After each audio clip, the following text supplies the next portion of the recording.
Mostly offbeat, reprogramming music theory. Songbirds come rid of the world, occupy everything. We'll be getting started in a minute. Hope everybody's good, man. Hope y'all staying safe.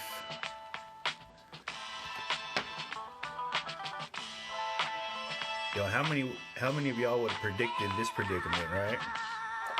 Last year, this same time, who would have known we'd be doing this right now? Crazy. But yeah, we're gonna have Vida Killz coming up very soon. This is my actual first time having in-depth conversation with her, so we're gonna get to know her, and then get into some of the things that she can help you guys with, man. She's a very skilled artist, has a really dope marketing mind, so it's gonna be a good one, man. I think we're all gonna learn a lot tonight.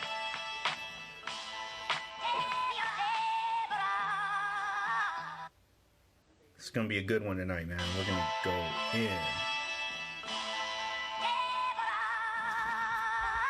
So the audio's tripping a little. Eddie, can you hear me on your side clearly? Shout out to OG Hip Hop Eddie, manager extraordinaire.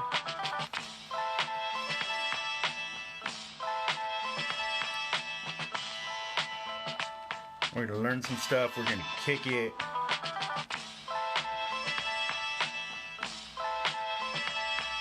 Vida is definitely one of those artists that shines really bright, man. Just as a person, you can see it. So I'm really excited to get to know her tonight. See if we can bring her in, yeah?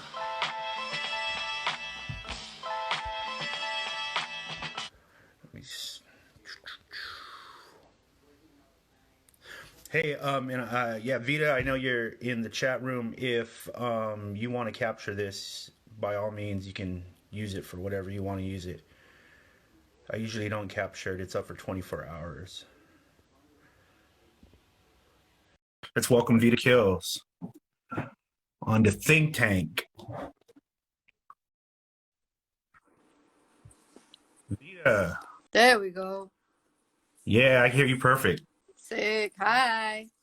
Hey, how's it going, man? Good. How are you doing? Good. Thank you so much for doing this. I just wanted to let you know I've been watching you work, and I love the stuff that you're doing. You're so helpful to the community. I see you constantly reaching out there to the community, trying to hook them up. So yeah, man, I've wanted to interview you for quite some time. I think what I want to do today is definitely like kind of just get into your story a little bit first, and then maybe we can talk about how we can help the community. On Think Tank, what we like to do is we really try to go in really hard on helping people through the indie art struggle and trying to get the right mindset. And I know you're big on that, so I really want to talk to you about that. But let's get into your story a little bit. Where are you originally from? Your phone's kind of cutting out a little bit. Uh-oh. I heard where are you, and then I think you may have been asking where I'm from, yeah? Yeah. All right, sick. I am from San Jose. So I was born and raised in the Bay, up in San Jose. I lived here for most of my life, and then I've been kind of moving around like between Sacramento and LA for the past, like, I don't know, 7 years. Just kind of chasing the warmer weather, you know, because the Bay's cool and all, but like it definitely doesn't have like the LA heat or the Sacramento heat, you know. It's better. Yeah, it's all good. Yeah, okay, so were you born in San Jose? Born in San Jose, yep. Okay. And siblings? I have one older brother. One older brother.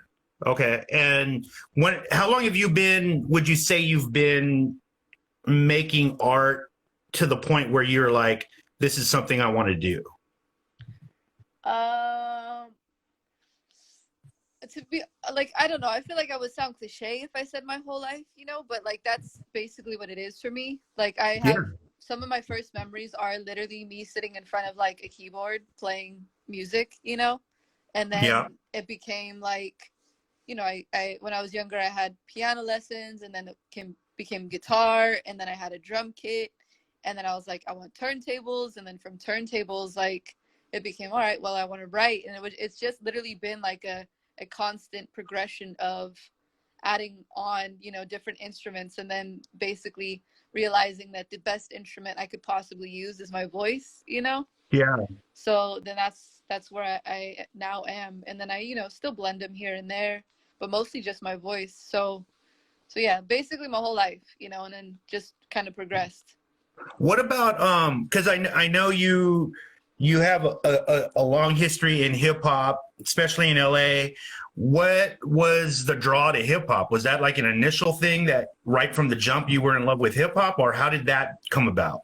Well, I mean, I grew up listening to like hip hop, right? Like, but Mm-hmm. I also grew up listening to everything, because like if I really look at my roots, like I'm definitely rooted in like uh just kind of having a love for all music, but then also when I was DJing, like that's kind of what really opened up my eyes to a lot more genres and such.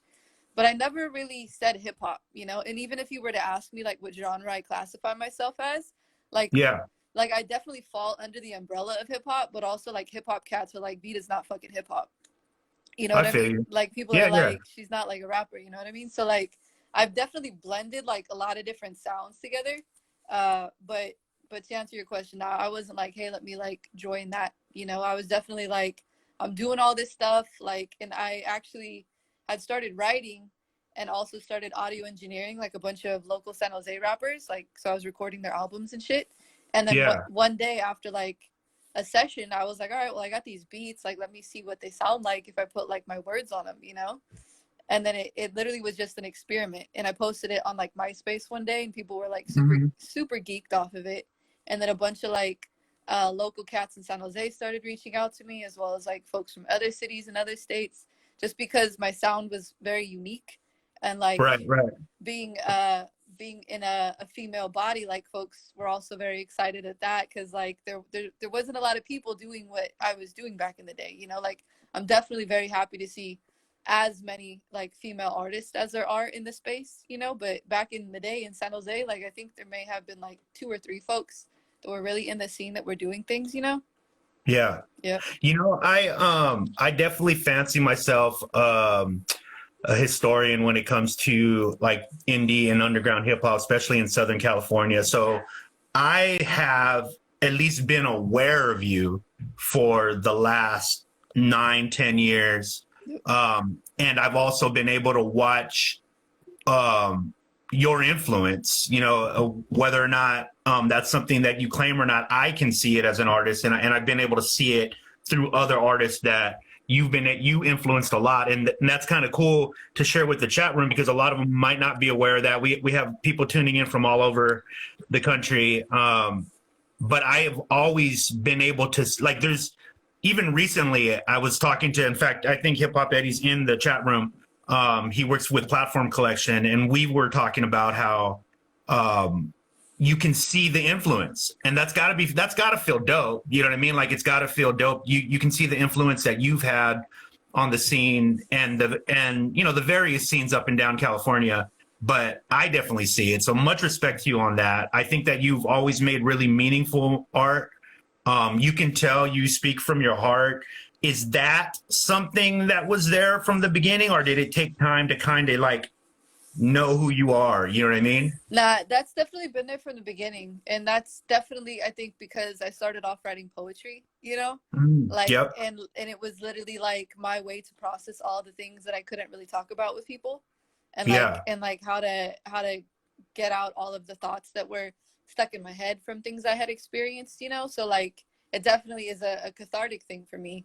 And, Yeah. you know, I definitely ground myself in that and do my best to keep centered in that, because like being introduced to hip hop when I was younger in like the San Jose scene, like there was a lot of really dope cats, and I loved them, and I still love them. But also like there aren't many people who come from that space in their music. Like people love uh like rolling out and like, you know, being, whether they're really styling out or they're like doing really dope pattern shit, but most of them talk about like egoic things, you know, or like Right. materialistic things, which is dope. They're showing a skill set in doing that, you know. But I've definitely been like I'm saying that because like I definitely started to, when I was working with folks when I was younger, started to really feel into that space. And like Yeah. I like playing with it. Like I definitely like still sometimes will like say really egoic shit, but I definitely always come back to like I'm centered in my heart, in my you know, the core of who I am as a being, but then also the core of who I am as an artist, you know? Do you do you have like a history with anxiety or depression or anything like that? Yeah, definitely. Because I hear you in your music. It seems like a lot of times you're working out things Yep. on your songs. Like, is that something that definitely affects your art? It definitely affects my art for sure. Like I said, like music and writing, like those were my channels to like get everything out, you know, so they still very much are. And like I consider it like transmuting. So like I don't know how like woo woo people are in the Hmm. space, but like being like an alchemist, you know, like and really alchemizing like our pains through music and Yeah. art. Like I think that if we really reflect on like how hip hop originated, that's how things started, you know, like people were Yeah. transmuting the oppression and like the hurt and the pain that was being experienced and anger and all that stuff, you know. Yeah, yeah, yeah. I mean, it's definitely something that shines through in your art. I think that's one of the reasons I was attracted to your art. I feel the honesty in it. Um, I also feel like you have it's I don't know if it's an inherent need, but it definitely seems like you want to add to the community in a real positive way, somehow, some way. I see you constantly reaching out to people to see if they need help. And that's across all platforms. I've seen you do that. Can you speak a little bit about where that comes from? Was that something were you community based right from the jump, or did it take some time to grow into that? Nah, I've always been community based, and I think that's just based on like how I grew up and who I was raised by. You know, like Yeah, I was raised by my grandparents, and that's who they were.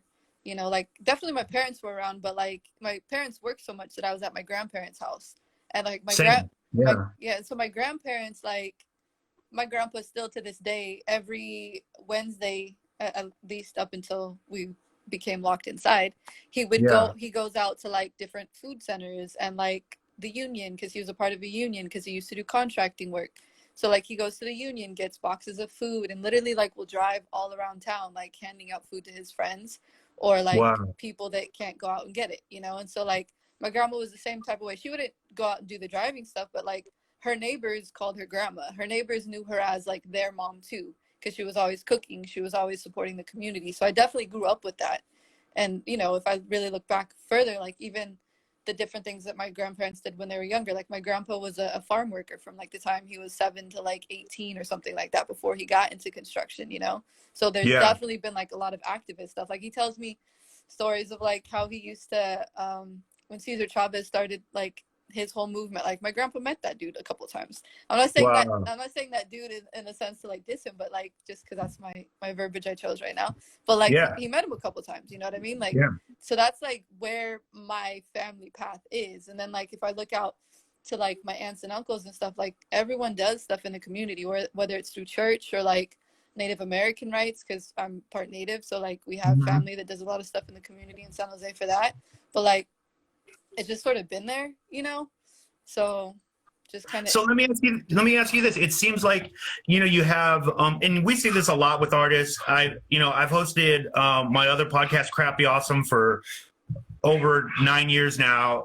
And almost out of like the 300 some interviews we've done, talked to a bunch of different artists, it always seems like even when there's that much positivity around you, there's everybody has their own struggles, everybody has their own, mental barriers and things that we're trying to break through. So for you, what is that? How does that manifest itself? When is it doubt? Is it like what are the things that you struggle with when the anxiety and depression is peaking?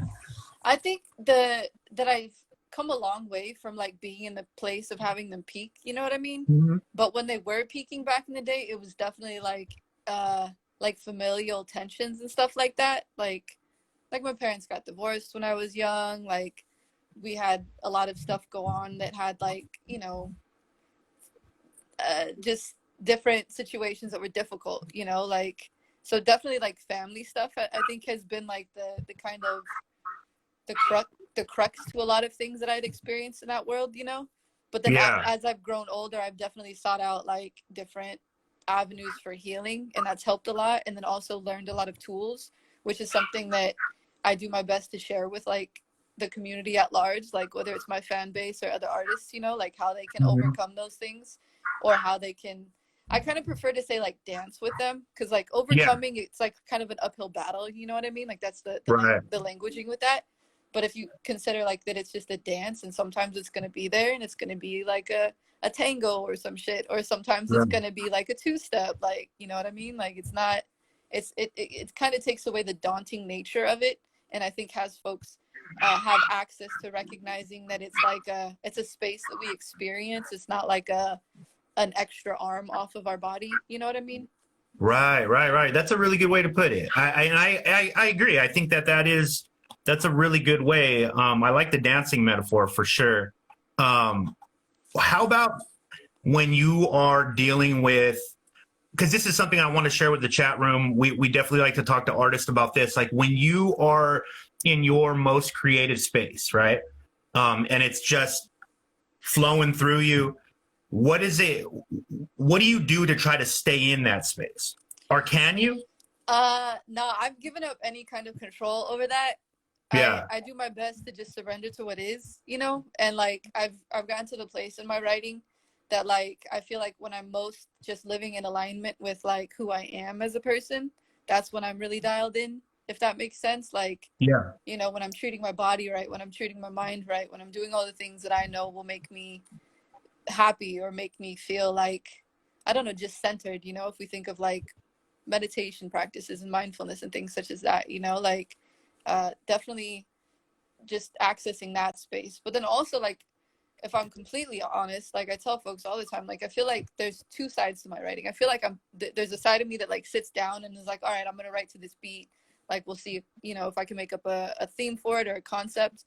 And then there's also the other side of it that is just more so in the space of like just channeled. Like I really feel like sometimes like when I write, I'm like, I don't know where this came from, you know what I mean? I agree. And Yeah. I think that's all throughout kind of the hip hop community, especially with the folks that are like freestylers, you know, like like there's this space we're just able to access, you know, that just allows us to, I think, speak for the large at whole, especially if we're more like empathic, and I definitely am, you know. Yeah. So yeah. Are you how would you describe yourself, you know, for lack of better description? Are you spiritual? Are you, you know, describe it, break it down for me. Break it down. Well, my grandparents that raised me were both very religious, so I definitely have like an anchoring in like religious understandings and things such as this, although there are definitely practices in religion that I have friction with, you know, like because I see the space and how it's been used essentially as a tool for oppression for a lot of different folks, and that's very vivid. And you know, if we look throughout history, that literally the Bible's been used for some really fucked up shit, you know. So I definitely have some friction with a lot of different facets, but believing in like a higher power of some sort, I definitely do, you know. And like then I also, when I was younger, I also studied various like Eastern philosophies. So I studied like Tibetan Bon for a little bit, as well as like some Buddhist practices, and I really like, I resonated a lot with those, especially considering the fact that like most of those don't consider themselves to be religions. They're literally thought practices, you know. And like I think that that's really it's really big, and I really love it because I think it removes the I'm gonna put my power in someone else's hands, and really advocates for the I have the power to shift, you know. And like I feel like most practices, while there's definitely like flavors of awesomeness and all the religious practices and texts, I'm not going to diss anyone, I definitely think that, you know, that there is a need to remember that we also have power in some ways, you know, like of our mind. Yeah. So do you think that like getting to a place like that, because we share a lot of similar things, you know, a lot of the stuff that you're talking about really hits home for me. I know for me it was and has been, you know, a continuous process to try to find that, you know, my best self, you know, and it's gone through a lot of, you know, things that people would see as failures and successes, and then it's kind of come full circle for me, at least, to just loving the process, you know, and just really being in love with the process and the journey of it. But do you think that for you, it was a skill that you had to develop? Like, how do you build on that? Yeah, I definitely could see it as like a necessity, you know, like as opposed to like there being a luxury of things, you know? Yeah. Like I definitely wasn't one of those folks that showed up and was like, hey, I'm gonna go to uh yoga meditation for 20 days because I have like $10,000 burning a hole in my pocket. It was definitely like, shit, like I'm about to be homeless, or like I'm in a toxic relationship, or Yeah. like I'm recognizing I wasn't taught the proper tools while I was growing up. Like, how do I process that there's all these things coming up? You know what I mean? It was definitely like a need, you know, that I noticed that I needed to fulfill if I wanted to have a successful life, and if I wanted to be an okay human, you know, as much as I possibly could be, you know, Yeah. because I think there's definitely that point. I think for a lot of folks that go through difficult things in their childhood where it's like, okay, well, I could, you know, become a product of my circumstances or things such as that, or I can really see them as like a difficult point and do my best to grow to the other side. And while I do want to recognize that like not everyone has the opportunity to access that space, you know, like folks that, you know, have familial histories of like generational trauma that hasn't been broken yet, you know, like that Right. sort of Right. thing, or just folks that don't even have awareness of all these other practices because of maybe where they live geographically. Like I definitely Mhm. recognize it, like it's a privilege for me to be able to say these things, you know, Yeah. Yeah. as it also is at the same time like um I don't know what the end of that sentence would be, but it's just like it's all the things that it is, but it is also like I don't know. I guess it's just a signaling of my special, like my specific layer of humanity, you know, like Right. and I recognize that, you know, that I've done my best to do what I can do with the cards that I've been dealt, you know. Yeah. I mean, it's also, and I think maybe the end of that sentence was it, you know, it's also a lot of hard work. You know, I've Yep. seen you, like I said, I've seen you, just the little glimpses I've been able to get to. I've seen you work through lots of different stuff through your music, through, you know, through the projects that you've taken on. But you also seem like a person who's not afraid to get their hands dirty, get down and do the work. Yep. And that's something we talk about on Think Tank a lot about, and the idea of like how difficult the work could be, or accepting the actual idea of how much work it could take. You Yep. know, getting over that speed bump of being intimidated by, you know, that uphill climb of like, man, I have so much to work on myself for, or you know, you awaken to something about yourself and you're like, wow, I'm awakened to it, but man, where do I start? Yep. You know, for you, if you had to give some advice to like some people in the chat room who are like maybe coming into that place, and a lot of the people who tune into the show are kind of in that place. We've had long conversations with people in the chat room about this. Like, if you're in that place where you're like, yo, I need to make some changes, I need to make some positive changes, what are the things that you think are essential to like starting that journey off, or what's worked for you? What's worked for me definitely is like seeking out mentorship. And like Yeah. when I was younger, I didn't have access to like humans being my mentors. So definitely books and artists were my Yeah. mentors, you know what I mean? So Yeah. like my first book, and it's honestly like the first book that I recommend to folks. Like if you tune into, I don't know if you know, but I like have a podcast too. So like Hmm. if you tune into my podcast and stuff, like I literally talk about like the various books and the practices that I've adopted from them. So the first book that I typically suggest to folks is The Tibetan Art of Positive Thinking. Yeah. I don't recall who it's by right now. I could look it up, but I don't want to get distracted over here. But that book like shifted so much for me because it, like I was sharing, like it's one of the biggest thing is recognizing that we have access to shift at least our perspective of things if we're not able to currently shift circumstances, right? And we can continue essentially to peel away at the onion layering of those perspectives until the onion becomes whatever the heck else we want it to become, so to speak, you know? Like, Wow. until we're able to like put it in a stew or whatever the hell. I speak in a lot of metaphors, by the way, so. No, that's cool. It's cool. You're in the right place for that, by the way. Yeah. For sure. So, who gave you that book? How that book find you? I was working at Apple when I was younger. Uh-huh. And during my lunch breaks, like it was at the mall. So it was like and we didn't have a back of house place. We were the smallest Apple store in the United States at that point. Well, I think in the world. I think they've definitely expanded now, but it was like this small little room. So we didn't have a break room. So if we when we went on breaks, we were either outside or we were in the food court. And I didn't like either, you know? So I was like, I'm going to go check out the bookstore on my breaks. So I went and I checked out the bookstore, and I had a goal, a game with myself that I was going to try and read a book like each week while I was there. Because I could sit there on my breaks and my lunches and just read. So the first couple books I picked up, there was one that was like a book on Kabbalah, but I didn't get too deep into that one. And then I stumbled on this one, The Tibetan Art of Positive Thinking. And I literally could not put it down. Like I was just so immersed in it. And then when I finally got like my first paycheck from Apple, then I like just went and bought it. And then I bought one other one too. I can't remember the name of it right now. But it was, what it teaches is like the connection between Buddhism and science.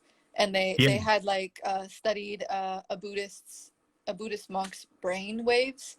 And like, so they were really like connecting like the both practices to each other. And it was just so amazing. But yeah, so that's how I got into this one. It was literally like chilling on a break while I was working, like trying to not get sucked into like consumerism or like the fact that there were just hella people everywhere, you know? And that was how long ago? That was a long time ago. That was like more than 10 years ago. Like, so you've been on this journey for a minute, man. Like it's obvious. So at a certain point, because I definitely have had those moments where, 10, 12 years into the journey, you're like, oh shit, like I've really been going down this path for a while. And I obviously feel very blessed about, again, just like you said, like the opportunity to even be able to, transcend some of my, my own walls and like really try to like dig into, the person that I am. And I know that's a privilege, and I'm super, super grateful for that. Do you feel now at this point of doing the work that you've done, how has that kind of like changed your, like, your more adult life now? Because you're also, you got to make money, right? You gotta put a roof over your head. How have you been able to balance those things? Because that's something we talk about on here a lot as well, is like the balance between, the artistic side and the work side and money and your heart and all that. How have you been able to balance that? Well, I honestly think I was really blessed in the sense that like my business is directly connected to like what I do with my art, like it's that whole like, I don't know if you heard this phrase, but there's like, we teach what we need, right? And like when I was younger and I started getting into music, like I didn't have anyone to record me. So I literally sat down and like learned how to audio engineer. And then when I started going to school, I didn't know what the hell I wanted to do, but I would still go home every day and record people. And then somewhere along the lines, one of my friends was like, hey, like, why don't you go to school for this? And I was like, oh shit, I didn't know I could. Like I didn't have the awareness that there was audio engineering school. I didn't have the awareness that there was a degree for that, So I started going to school for audio engineering, and then, baby steps forward, like kind of just walking on my path, I realized like I could build a business out of it. And that's what I've been able to do. So I support like community builders and leaders to have really awesome events. And I do that from the back of the room. Like I literally am their audio visual person or their DJ, most times both, and like, so I literally just get to do what I love to do, like in my business. And it's like the coolest thing. Cause like, I know that that's not the truth for a lot of folks, so it's definitely another privilege and definitely another, like a blessing, I would say. But then it also like allows me the space to still be dialed into like my art, cause it's not like I'm going to work and clocking in at like an insurance company. No offense to anyone who works for an insurance company, but like it's not like Right. I'm going and tapping into some other line of work and then coming home exhausted. It's like I'm literally immersed in what I love to do, you know, like, and I Yeah. never have to leave that space. And then I get to teach other people how to do the things such that they can, you know, improve their visibility and improve their community connections by facilitating events or whatever the hell, you know, like, so. So do you have and I'm just jumping around a little bit because I want to try to give the chat room as much value as we can. Like, do you still have writer's block from time to time? So writer's block to me is a mindset thing. Mm-hmm. Like, Keep on it. I think that when people are experiencing writer's block, let me speak for me. When I'm experiencing, and if I've experienced writer's block, I look at the fact that I'm making something wrong in what my reality is. So I'm considering that I should be doing something other than what I'm doing, right? So like when I was younger, I used to say, oh, like I haven't been able to write, da da da da da da. And then one day I shifted it and I was just like, look, like maybe I just need to live a little bit more to have some more content to actually like transmute into my art. You know what I mean? Like, yeah. And I think that that's true for me, at least, because like I've shared, like most of my work is cathartic, and a lot of it, if it's not a cathartic thing, then it's like a channel thing. And how do I absorb more energy, or how do I, you know, soak more knowledge up other than just living my damn life, you know? Like, Yeah. most of the work that I've done that my fans really love has literally come from me just living and either experiencing really beautiful things, really interesting things, or like really shitty things, and just putting my freaking pen down to my paper and like just writing it out, you know? Okay. Confidence. Has that always been there? And if so, how do you explain that? And if not, how have you worked on it? Confidence. No, definitely not. Especially when I was younger, I used to get teased and picked on a lot. And like, so I definitely wasn't confident. I definitely still consider myself like shy to a certain extent, you know, like I'm also definitely an introvert. And I think the confidence that I do exude has been a muscle memory, like of sorts, you know, it's been a practice and recognizing that, like, I would say that it hasn't been like me lifting the weight of like, oh, I want to be confident. It's literally been me lifting the weight of like, I don't need to give a fuck about what other people think, you know? Like, as long as I'm happy at the end of the day, then that's where my joy is. And I think that if you look at folks that are most confident, you know, whether they're really charismatic or they're like maybe mildly arrogant or whatever, I think that's what the truth is too, is that it's like a detachment from caring what others think, even if we're putting out something super vulnerable, you know? Like, there's songs that I put out where like I'll have what I call, and what some folks that I know call, like a vulnerability hangover, because I'm going like super deep, right?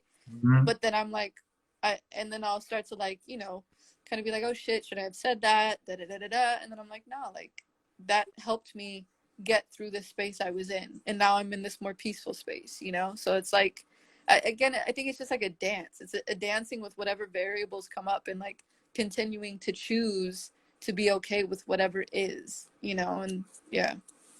So how do you know when you want to make a song? Like, how does that pop up? Like, is that just, and I know you said that, you know, it's either channeling or being cathartic, but so like, how often does that happen? You know, like how often are you going through those cycles? Pretty often. So like, I don't know if you were dialed in to when I was doing this project back in, I think it was like 2011, 2012. I was releasing an EP every month for a whole year. So like that year, like I did a shit ton. And like, if I built the container to do that again, I could do that again, you know? Like, it's not like that's not possible for me. It's literally like, I have a business now, I'm doing school, so like when songs come out, literally it's sometimes I'll be driving from like one gig to the next, and I'm like, oh, and I'll like hear a beat that comes on. I'm like, all right, I'm gonna do a remix to that, and literally the verse will just start coming. Like there's been a few times where I've been driving from like San Jose to Sacramento when I was living there, and I had done a gig in San Jose, and you know had all these experiences with like the communities I support, and then had been back on the road a number of times, and you know a beat will come on and it just piques my interest, and then you know words will just start flowing out. So I've literally pulled over to the side on the side of the roads and like written verses. You know, it's just like they tend to just come out just literally by me living. Yeah. So as an introvert, do you find like how do you socialize? I socialize honestly. Like I looked at that when I was younger, because I was like, damn, like I have a shit ton of friends right now. Like how did I do this? You know? And I think the socialization for me comes in a few different forms. One, showing up through my art. You know, like I've created a lot of connections through my art, which has been a really big blessing. Like a lot of my friends are through music, and a lot of them are literally all over the world, which is super beautiful.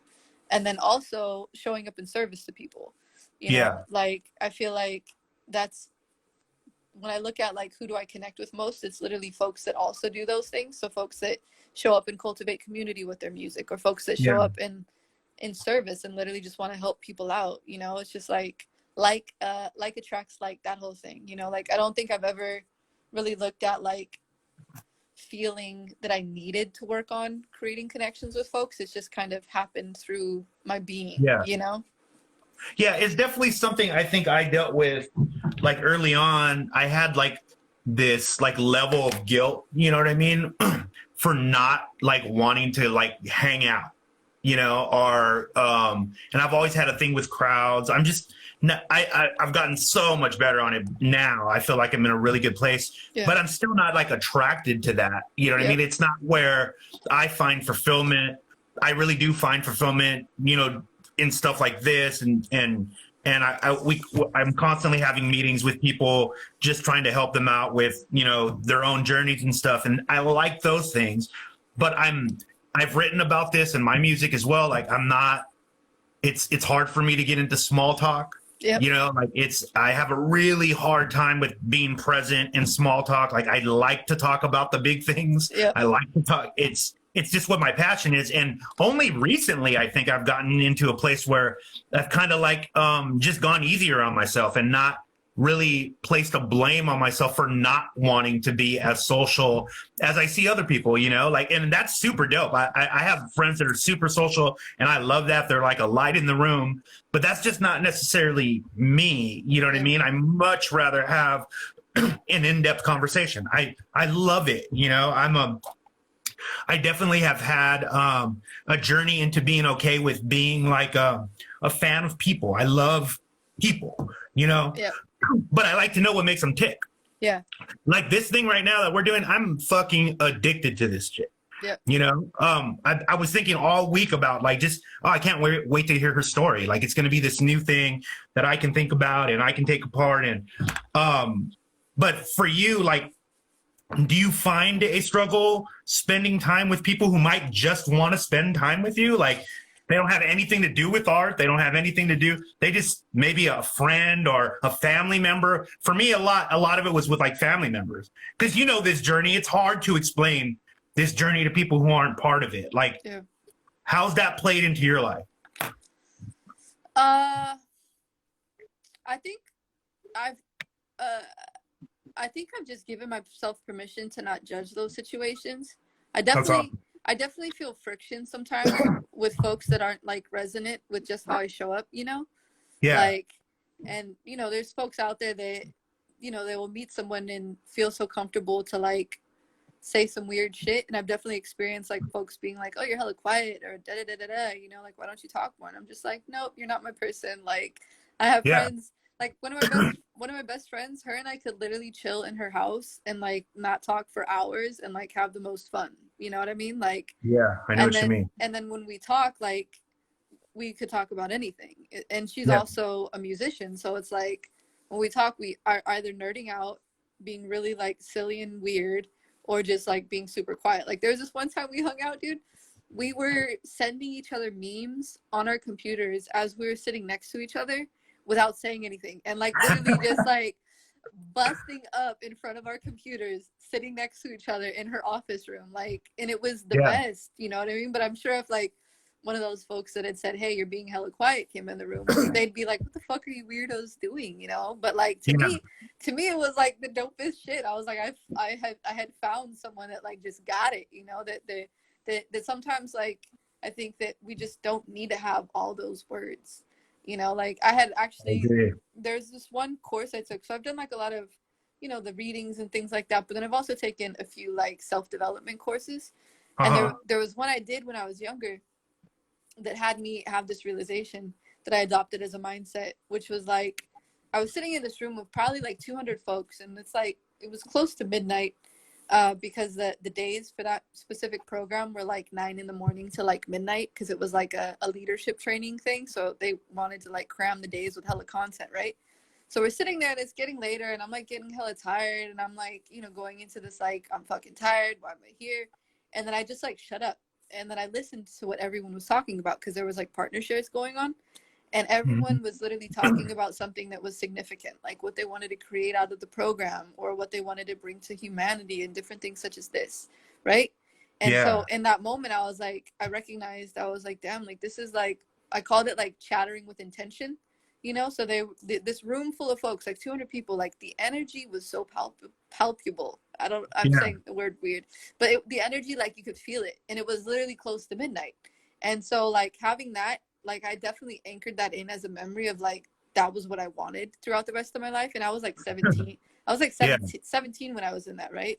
So like just kind of navigating life, having had that experience as well as other experiences from courses like that, like it really opened me up to the fact that there's so many other spaces, you know, and like I don't have to jive with everyone. Like that's really, I kind of think the bottom line of everything, like the punchline, so to speak, is like, I don't gotta jive with everyone. I don't have to, you know. Like even in music, like I've given myself permission to like make my stuff and like receive all the backlash and the comments that I do, and like all the different things I've experienced, simply because like I don't want to be everyone's cup of tea, you know what I mean? Like I don't want to like put myself in a box and be like, hey, like why don't like all these thousands of people that like all these other people like me? And I'm like, nah, because like the folks that dig me, like they drop in, and they drop in deep. Like they can tell you who, like what my cat's name is, you know, they can tell you like my grandma's name, like all those kind of different things, you know, because they've been along for my journey.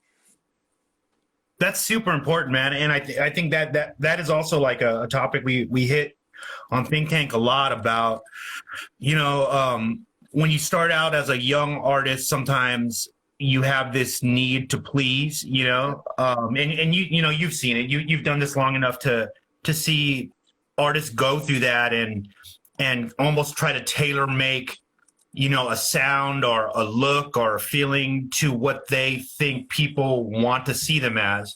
And, you know, one of the things we really preach here on Think Tank is, you know, the beauty and also like the amazing marketing behind you being able to market you as you, you know, and really finding that and really being able to like fine tune that, and putting out a representation of something that you can live with for the long term. You know, it's I've seen a lot of artists, you know, regret playing to the crowd, you know, and it sounds counterintuitive a lot to artists who first start out, because you kind of think like, well, but that's what you're supposed to do, you know, like I want people to like me, I want people to play my shit, you know, like but I also think that artists, you know, there's a lot of thoughts of grandeur, you know, going through the art, you know, world, and I think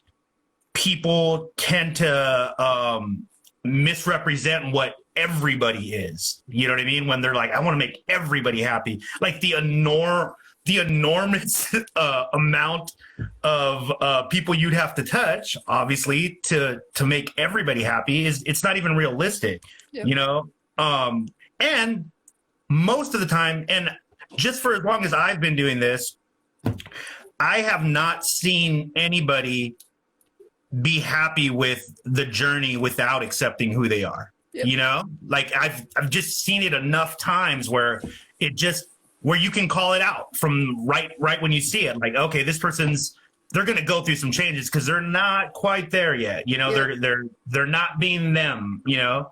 And it's, to be fair, I also know how terrifying that can be.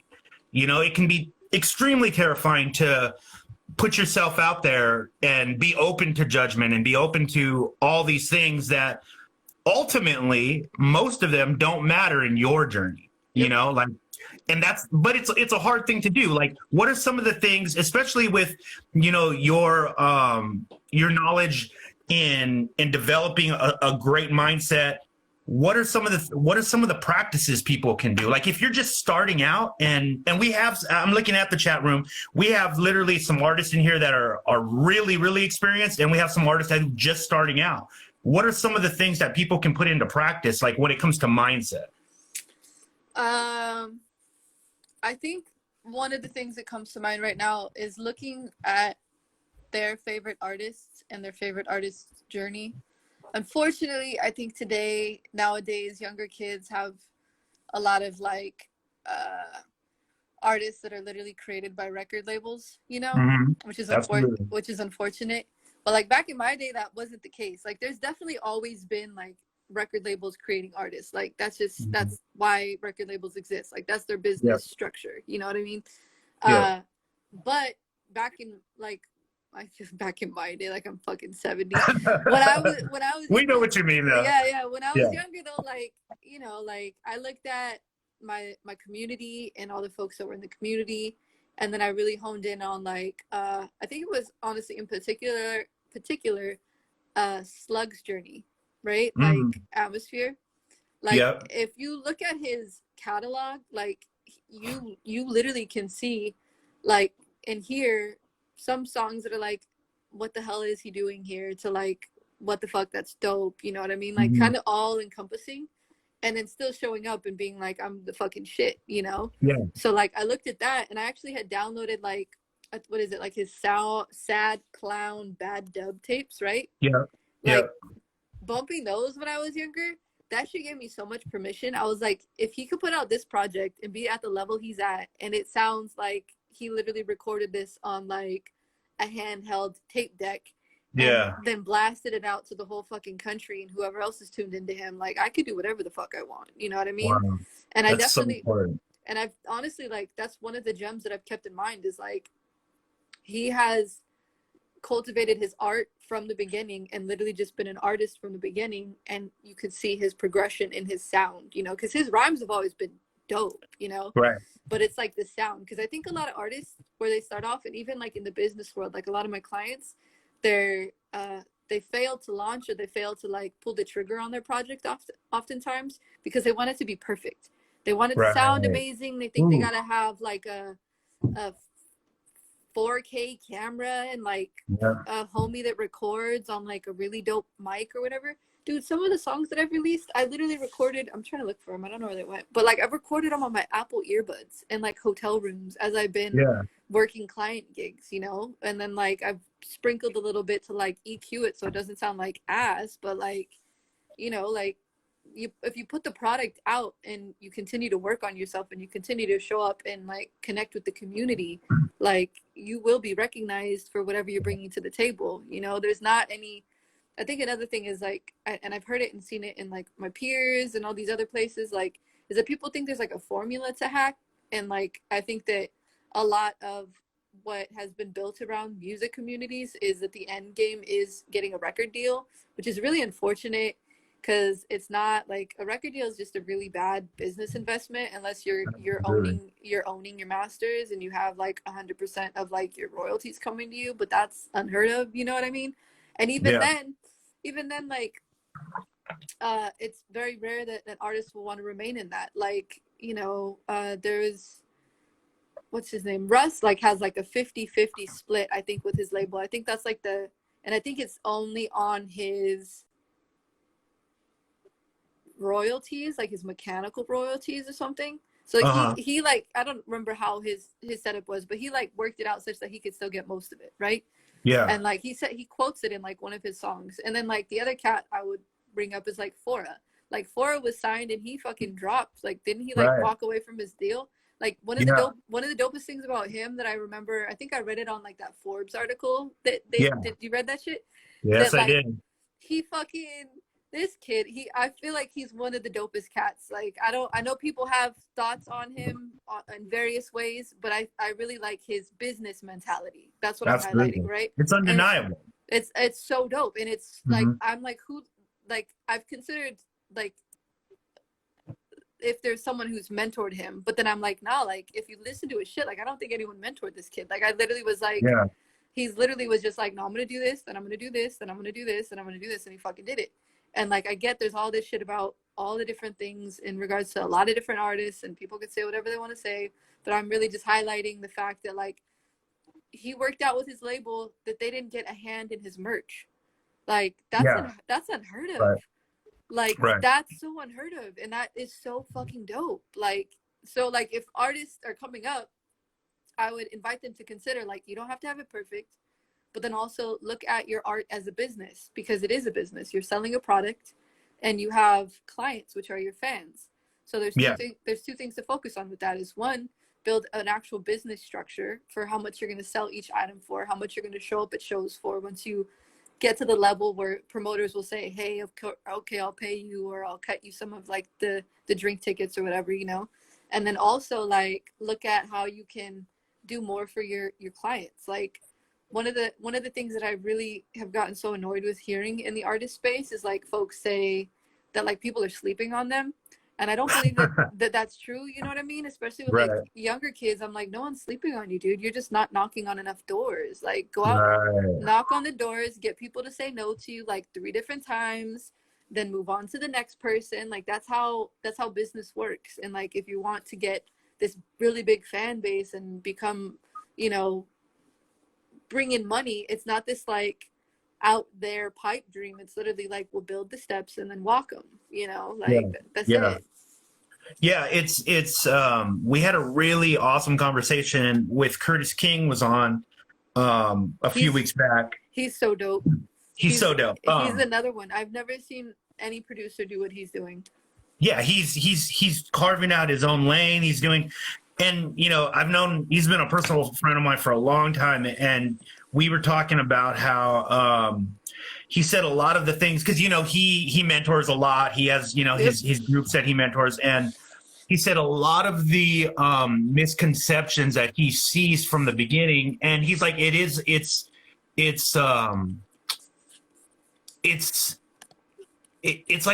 a serious misconception when people come into this and go like, this is I want to be a rapper, and that's my job. And it's hard a lot of times for people to really like dial in how much work that really is, or how much work should I be doing, or how much, hey, I record, once a month, and does that make me a rapper? Is that a job? Is it, and those are a lot of the things that we deal with on Think Tank, about like really being okay with that and not letting it scare you, I mean, the reality is most of these people in this chat room right now, I'm looking at this. Yeah, there's a lot of artists from different disciplines as well. I'm seeing there's journalists in here, there's photographers in here. But I think there is a big thing with artists, especially younger artists, getting to the point of accepting themselves as that, like giving themselves permission to be like, yeah, I'm a rapper. Yep. Or I'm a photographer and this is what I do.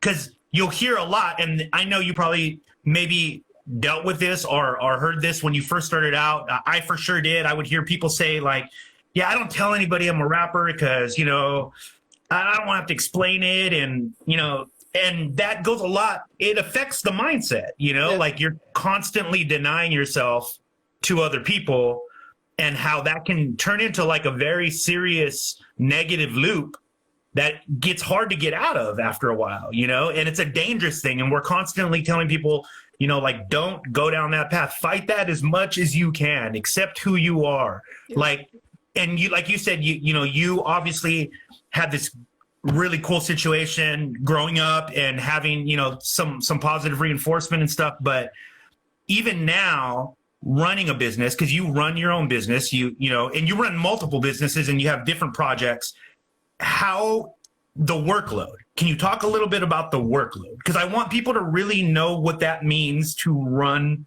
a business. Yeah. You know? Yeah. Well, okay. I can start that off by saying that a lot of it, there's a few different parts to it. So for me personally, like there's the admin side of things, right? And I think that that's where people get, in the artist world, I think people neglect the admin. So the administrative side of like building the website, building the Bandcamp, creating the YouTube page.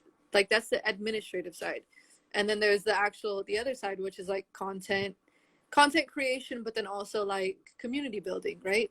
And like that's definitely part of it. So there's admin, content, community, and then there's actual clients, right? So in the artist world, those would be fans, like I said already.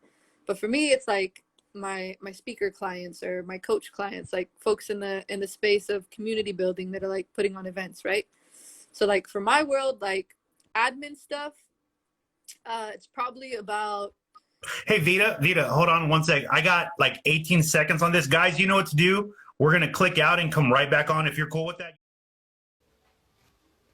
All right, guys, we'll wait for Vida to come back in. So that first hour will be on my stories for 24 hours. And we'll let people come back in here. Yeah, she's killing it, man. Great conversation. Let me get her in here really quick. There we go. Thank you guys for tuning back in. I do it.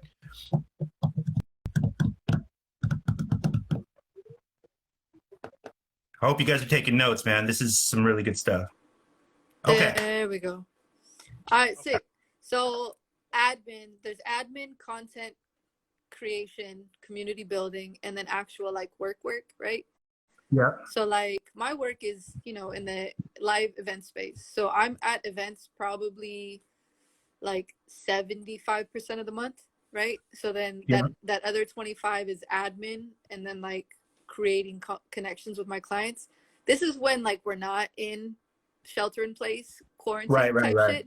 Of course. Since we've been in like quarantine, like I've done probably closer to like 80% community building, which has been really dope because it's created like a lot of really deep connections with folks that wouldn't necessarily be on my radar, you know what I mean? Or like I wouldn't be on their radars.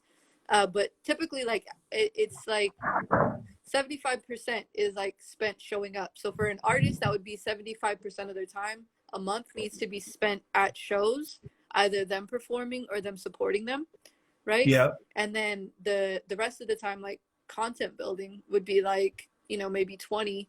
So like working on actual music monthly, like 20% of your time, whether it's like a song a month or like maybe perfecting one song a month, whatever works for whoever is doing it, you know? Yeah. Because I know folks have different sounds they want to create and things take different amounts of time, especially if they're not producing as well as rapping or whatever, you know? And then that other 10%, or wait, you said 20, so the other 5%, right? Yeah. 5%. Yep. The other 5% should be spent doing admin tasks, like setting up a website or setting up like the Bandcamp, or, you know, I'd really love to see more artists creating like websites for themselves and things such as that. And then also for sure, creating email lists. Like so many artists don't have that shit. Like I grew up, one of my first like jobs was an office administrator for an insurance company. So like I helped them with client retention and building deep connections with their clients through like online spaces and things such as that. So like I blended all of that knowledge with my artistry from the get-go. So like when I was releasing my EPs every month, I built up like an emailing list of close to like 2,000 folks that they were going out to every damn month. You know what I mean? And like, wow. I think some artists do that, like ones that definitely, I wouldn't say a lot of hip hop folks do that. I think a lot more so like the rock bands know to do that type of shit, you know, and like definitely not the punks. The punks are like, fuck all that. But like, you know, like the indie rock folks and like all those cats, like they definitely have like mailing lists, you know, or like folks that are on labels still do that type of shit, you know, like, but that's something that I think is super important, is like looking at what you could do administratively to build the container for your art to exist as a business, if that makes sense. It absolutely does. Guys, I know you guys are taking notes in here. There's a bunch of people in here. I'm getting a lot of dope messages.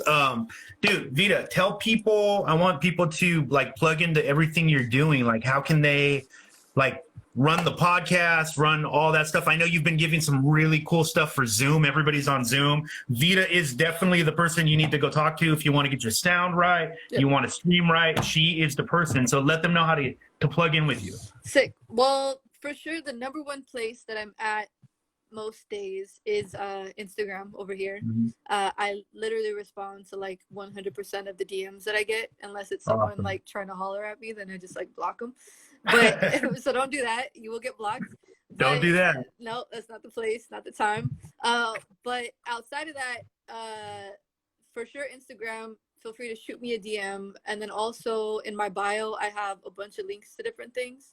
And I'll go ahead and add on my company's website. It's called Vidalock Media. Vidalock Media. I've been hosting some online chats for the community. So one has been every Monday, Wednesday, Friday, and it's been teaching folks how to live stream their live events. So it's a lot of folks in like the community space, and I also have definitely wanted to dive deeper with folks in the artist space. Because I'm sure many folks on this chat have probably seen like Erykah Badu's been doing live streams and shit like that. Like that's totally possible for everyone, even the folks that are at home chilling with just a laptop. Like she took it to another level, and that level is really dope. But like you could do that too, whoever's on here. Like that's possible, and I could teach you how to do that for free on this live stream I've been doing. So I could include that link in my bio. And then I do have a podcast. I've took some time off of doing episodes, but I'm diving back into it as we're in quarantine, and I have like, you know, the space and time to do it now. But that's called the Mindset Magic School podcast. And there's a link to that also in my bio. What else is there? Oh, and then YouTube. Like I do my best to drop as many YouTube videos as possible. And then also I'm actually releasing an album in the next month once I get it all sorted out. Is like I'm releasing a new album called Rituals, and I've been working on it for a number of years, and I've been really like patient with myself on it, just because I wanted each song that's on it to actually like be cohesive and like be super strong, you know, and stand on its own, but then also tell a story altogether. And I finally got that, so I'm gonna be dropping that for sure by the beginning of May. I'm just sorting out a few things on like the back end admin side of it. So there's that coming out, but definitely like I already said, like I think Instagram's like the number one spot to find me, like for sure. Like I keep people pretty dialed into what I'm doing here on this platform. And then I do have, you know, a Facebook page, Vida Killz Music. So it's like facebook.com/Vida Killz Music, right? And that shit, like I do live streams over there, and I post a lot of like unreleased stuff over there, just because. I see you answering a lot of questions over there too. Yeah, I love connecting. The number one thing I love doing, and I'm gonna offer to y'all to do with your fans, is like connect with them. Like they're humans, you know what I mean? Like dive in and build deep relationships with them. You know, like I've gotten to the point where I've given probably like 5, 6, maybe 7 of my like really long-term fams like my number, so like they have access to me to like text and stuff. So like build relationships with your folks, people. But yeah, so Facebook, but for sure just Instagram, I guess. Man, Vida, thank you so much for doing this, dude. Yeah, for sure. I know I kind of hit you up out of nowhere, but I had definitely had you on my list for a while. I thought, what a better opportunity than now. I saw you helping the community. Guys, please plug in with Vida. She's definitely the person to go to for all those things, especially the live streaming, the mindset. She covers a lot of the stuff we've talked about here on Think Tank, and she can talk about it in long form. Hit her, DM her. She's serious about that. She's not lying. Yep. She will get back to you. Dude, thank you so much. Yeah, for sure. Thank you. Please come back. Yeah, hell yeah. I'm hella Come down. back. Come back when you drop the album. That'd be awesome. I'm so down for that. I also want to plug, like, follow me on all the streaming platforms. Like Spotify is like my number one spot. I actually have a playlist on there that has literally all my works. That's super good. Yeah, but I'm also, I for sure am hella down, dude. And like, I'm looking at actually launching a new podcast while we're in quarantine. That it would be it would be dope to have you on that too. It's all about events and like looking at creating deeper connections with community builders and awesome. Creating a platform for people all over the world to get to know different folks. So I'm going to be doing a lot of interviews over there and then sharing a lot of like insight and stuff. So I'm down. I'm a DM away. So just let me know. Sick. All right. Man, stay safe out there. Thank you once again, guys. Make sure you plug in with Vida. And you'll see her again for sure. I promise you guys, you'll see her again. You just got a taste tonight. I told you guys it was going to be dope. Vida, thank you so much, man. Sure. Stay safe. Yeah. Much love to you. You too. Same to all of the above. And thank you so much again for having me on. Yep. All right. Sick. Bye. Yeah. Guys, that was Vida Killz, man. I told you guys. Man, super dope, right? This was definitely dope. Yeah, Rubik's One. I know. I told you. I knew she was going to be dope. Follow her closely, though, guys. Go follow her on Instagram. Follow her on all the platforms. She's constantly putting out real world things that you can use for your artistic journey. She's constantly doing that. And you can't get better value than that. And like she said, she's doing it because she wants to do it. You know, she's building her community. So I definitely want you guys to go join her community. And I'll see you guys 2 weeks, every other week. So we'll be back the week after next. Maybe I might go next week. I'm working on some other pretty cool interviews for you guys. Self-Provoked's coming up soon, and some other surprises. So I'll see you guys. Thank you guys so much. I hope you guys are staying safe out there, and cover your mouth when you cough. See you guys.